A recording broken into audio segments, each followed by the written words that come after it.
पंजाब में आम आदमी पार्टी को इन विधानसभा चुनाव में बम्पर जीत हासिल हुई है।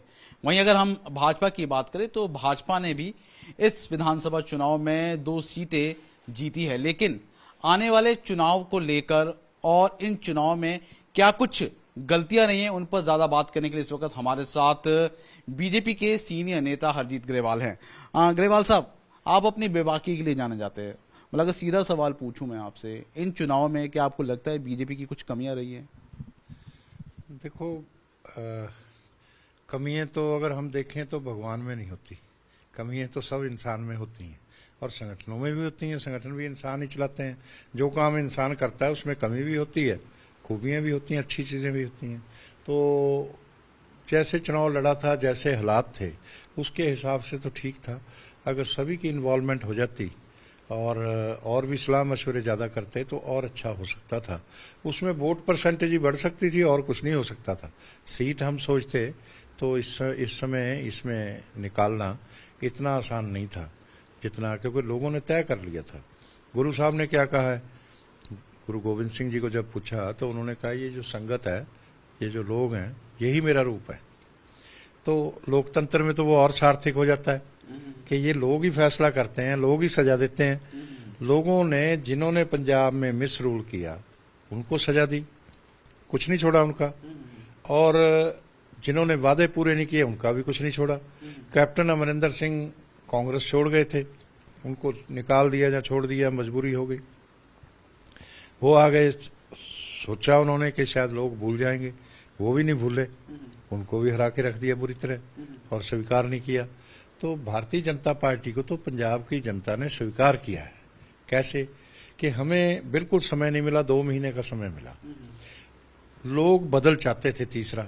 तीसरा बदल हम इसलिए नहीं बन पाए कि हमारे वर्करों पे हमले होते रहे, हमें काम नहीं करने दिया गया, हमें निकलने नहीं दिया गया, जुल्म हुए, और उस टाइम की सरकार ने और कांग्रेस ने करवाए, और बाकी लोग भी बीच में थे, आम आदमी पार्टी के लोग भी।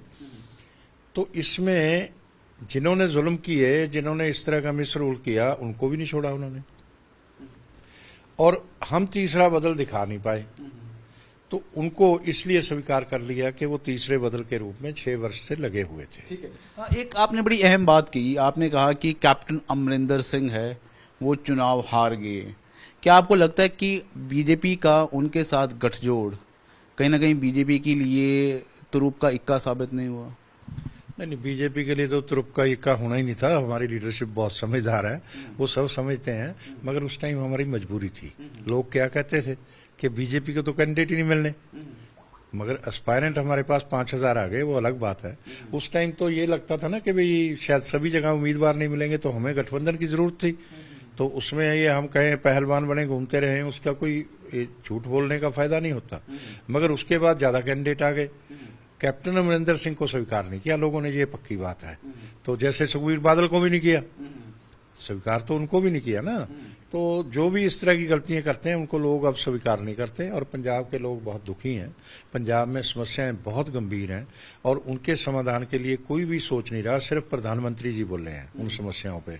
मैं पिछले चुनाव में, आप देख लो निकाल के, प्रधानमंत्री जी ने कहा कि पंजाब में जमीन का पानी 17 वर्ष का रह गया और बहुत भयंकर परिस्थिति है।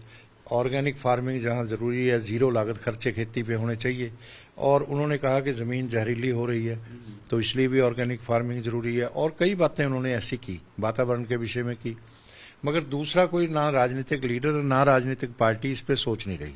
अगर हमने 5 वर्ष इस पे नहीं सोचा और इस पे काम नहीं किया, केंद्र के साथ तालमेल से काम नहीं किया, तो पंजाब रहने वाली जगह नहीं रहनी। ठीक है। ग्रेवाल साहब, एक और अहम बात आपने कही कि फिलहाल बीजेपी ने इन चुनाव में सिर्फ और सिर्फ आगे बढ़े हैं, वोट परसेंटेज में भी इंक्रीज हुआ है।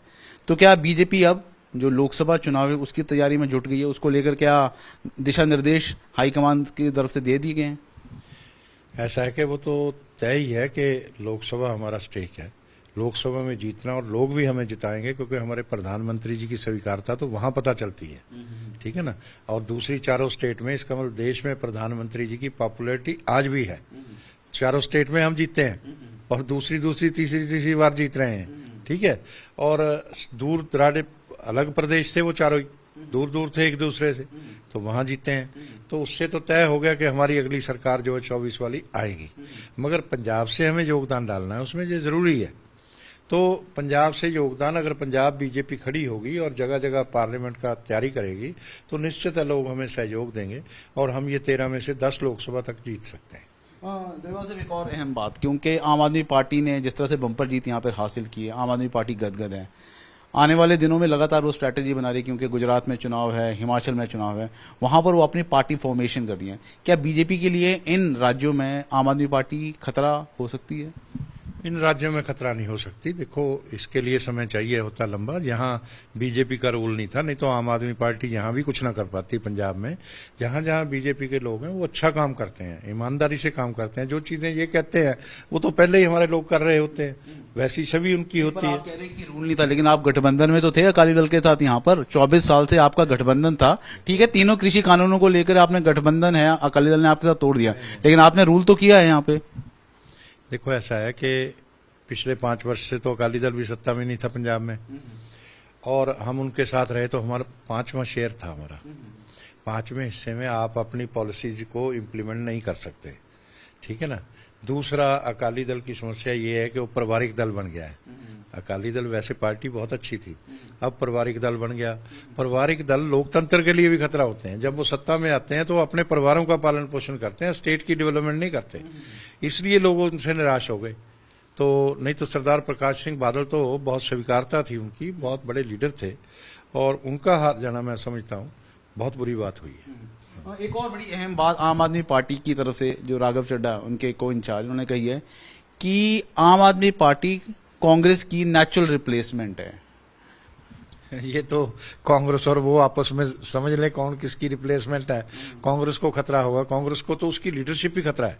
जो उनकी लीडरशिप एट द सेंटर है वो इमेच्योर है, एक्सपीरियंस नहीं है उनका, और वो उस तरह से परिपक्वता से काम भी नहीं करते। अब जैसे नवजोत सिंह सिद्धू को लाना, ये उनकी जो है मेच्योरिटी है, और कैप्टन अमरिंदर सिंह को अपमानित करके निकाल देना, ठीक है ना, ये भी बुरी बात थी। और आज हरीश रावत क्यों हारे कि उनको भी अपमानित करते थे, सीनियर लीडर्स को वो अपमानित करते हैं, इमेच्योर लीडरशिप है उनकी। तो वो तो उनके लिए तो खतरा वही उनकी लीडरशिप है। और यहाँ उनका झगड़ा डिसिप्लिन नहीं था।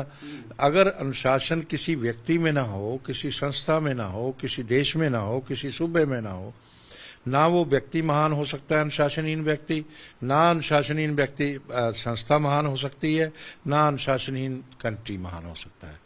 तो इसलिए अनुशासन बहुत जरूरी है। तो उनमें अनुशासन नाम की चीज ही नहीं थी। चीफ मिनिस्टर आज कुछ करते थे तो नवजोत सिंह सिद्धू दूसरे दिन नकार देते थे कि ये तो एक लिफाफा है, ये तो ऐसा है। तो ये जो सारी चीजें हुई, फिर बाहर से आए व्यक्ति को, आप जो आपके संगठन की विचारधारा का नहीं है, आपकी कोई आचरण नहीं आप जैसा करता, उसको आप अध्यक्ष बना देते हैं, वो भी सीधा ही प्रदेश का। तो फिर इसमें तो जाना ही था उनको। मेरा आखिरी सवाल है, क्योंकि भगवंत मान है, 16 तारीख को एक शपथ लेंगे खटखट कला में, उसको लेकर तरह तरह के आरोप है वो लगाए जा रहे हैं कि उन्होंने जो पब्लिक मनी है उसको वेस्ट किया है। बीजेपी का क्या स्टैंड है उस पर? ऐसा है, भगवंत मान और केजरीवाल जी कहते थे कि हम राजनीति बदलने आए हैं। ठीक है, लोगों ने उनको स्वीकार लिया, उनकी बात पे विश्वास कर लिया, मगर पहले दिन ही उन्होंने क्या किया कि अगर आपको चाहिए होगा तो वो लेटर है जिसमें बसेस के लिए स्टेट की जो है पैसा अलॉट हुआ है और वो गया है। बसेस में सरकारी पैसा लगा तो सरकारी बसें गई। तो वो उसका क्या मतलब है जी? आप रैली अपनी, आपकी सरकार अभी बनी नहीं है, आप रैली अपनी पार्टी की कर रहे हो, आप रोड शो कर रहे हो, करो, सबको अधिकार है। आप दरबार साहब नतमस्तक होने जा रहे हो, जरूर हो, सबको अधिकार है, होना चाहिए, श्रद्धा होनी चाहिए। पर ये किसने आपको अलाउ कर दिया कि आप सरकारी पैसे का इस्तेमाल करोगे, दुरुपयोग करोगे? तो वो हुआ। अब अगर आपने ओथ टेकिंग सेरेमनी है, उसके लिए कहने लगे मैं खटखट कला जाना है, जाएं, जरूर जाएं, भगत सिंह जी को श्रद्धा सत्कार दें, वो उसके लिए हमें कोई एतराज नहीं है। मगर जैसे वो उसके लिए 2 करोड़ रुपया सैंक्शन हो गया और कितने ऑफिसर जाएंगे, तो ये सादा समारोह भी हो सकता है, तो गवर्नर हाउस में भी हो सकता था, वहां भी हो सकता है, पर इतना पैसा स्टेट का क्यों लगा रहे हैं ये? तो ये उनको ध्यान नहीं है। वो कहते थे कि हम तो बदलने आए हैं, वो तो बिगाड़ने आ गए और तो ये उनसे हम भी उन पे नजर रखेंगे, कहीं भी कोई ऐसी बात होगी उसको उसी टाइम एक्सपोज करेंगे। और पंजाब की जनता को भी मैं अपील करूंगा इस आम आदमी पार्टी पे नजर रखें। ये आपके उस पे मुझे सही उतरते नजर नहीं आते। मैं ये कामना करता हूं कि ये सक्सेस हो, कामयाब हो। हमने बधाई भी दी उनको कि वो भारी जन समर्थन उनको मिला है, उसकी बधाई है। पर मुझे जो उनका आचरण लगता है पहले दिन से जो शुरू हो गया वो मुझे ठीक नहीं लगा। बिल्कुल।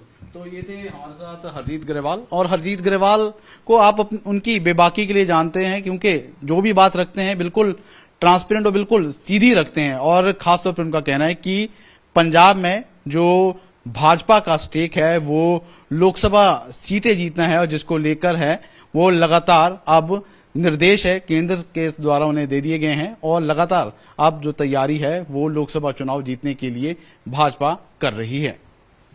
वीडियो जर्नलिस्ट गिरीश दुर्गापाल के साथ ललित शर्मा, चंडीगढ़ आज तक।